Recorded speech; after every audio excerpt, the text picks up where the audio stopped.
You're up there on stage. What brought out that emotion? Why did it come out? And the things you said. Why do you feel that way? Basically, everything that I said is true.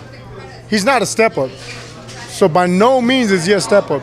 So he's trying to tell me that that he's better than Stavern? No. That he's better than Adamek? No.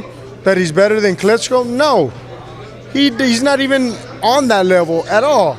So in order for him to tell me that he's a step up, please, no way. He doesn't belong on my level either. But the fact that I lost my last fight and that he actually asked for this fight, stupidly, dude, I'm a wounded lion. And I'm going to beat the shit out of him, dude. I'm going to bring the fight to him every minute, every second, every round. I'm going to make sure that he knows that boxing's not a game that you could just, hey, I can't do this, so I'm going to try this. Nah, he could do that in MMA, but not in boxing. When you look at him and when you've seen his fights, what have you honestly seen that you could say he does well, or was there just you saw him and you're like, what, this guy's very basic, very crude, very rudimentary? Yes, he's very basic. He's very crude. There's nothing about him that catches my eye at all, other than power. But then again, every heavyweight has power. His conditioning, he has decent conditioning, so that's very important. But his skills, no, nothing. Nothing that tells me, oh shit, I better watch this. Oh, I better watch his right hand. No, at all. Adamek is way better fighter. I knew that Severn had that killer right hand. That's one thing I knew about him. I knew that he had a great counter. And sure enough, he caught me with that counter and shattered my nose. Looking at Seth as well, it's obvious. You faced the more experienced guys. He hasn't really faced a lot. When this fight was proposed, did you think, why does this guy want a piece of me? Why would Seth Mitchell want to step into the ring with me? Look at the guys that I faced. Did any of those thoughts go in your mind? No. As soon as I heard that he wanted to fight me, I'm like, heck yeah, let's do it. That's cake for me. Honestly, to me, it was super easy to me. I'm like, there's no questioning it. But I knew why he took it, because I lost my last fight, because the way I looked my last fight, because I'm sure a lot of people told him, oh, Chris ain't doing this, Chris ain't doing that. I wasn't. Well, he's fucked, because now I'm doing it, and he's going to be in a rude awakening come Saturday. Talk to me about your decision to have your camp in Arizona, and let me know how that camp went.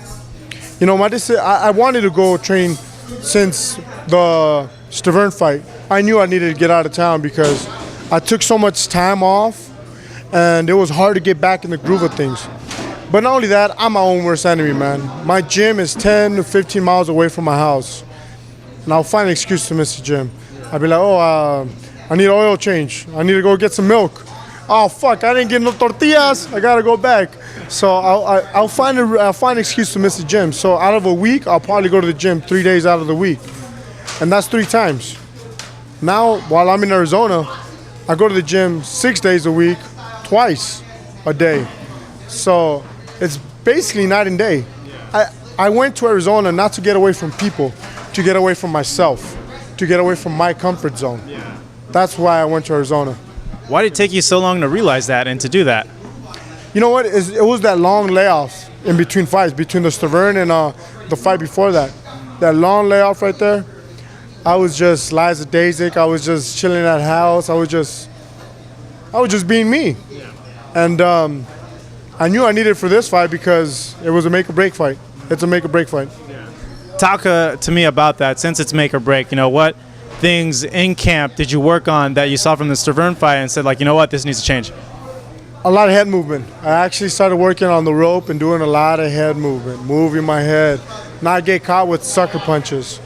And my jab, when I throw it, I got to throw it with commitment. I can't just flick it out there, because that's what happened. I flicked it out there, boom, got hit with that right hand that I didn't even see coming. Great right hand by Stavern, by the way. And that's the main thing. And also a lot of cardio. I made sure that I did my cardio every freaking day, no matter what. Boxing and cardio every day. I don't lift weights. I don't do none of that stuff. I'm not a bodybuilder. I'm a boxer. So with that being said, are you going to keep doing this, or are you just going to do it for this fight and then kind of go into that up and down motion again? This is the new Chris finally. I need it, man. I need to get out of town. Plain and simple. Far enough, but close enough, because Arizona's about 5-6 hours away from my house. My wife comes down every Friday. She leaves Sunday, so it was fine. It was fine. I'm fine with that. Me and seeing my family during the weekends. It was cool. So yeah, that's perfect. That's something I'm probably going to keep doing. Chris, well, we wish you luck this 7th of September, taking on Seth Mitchell on Showtime. Thank you. Thank you, bro. Appreciate it, man.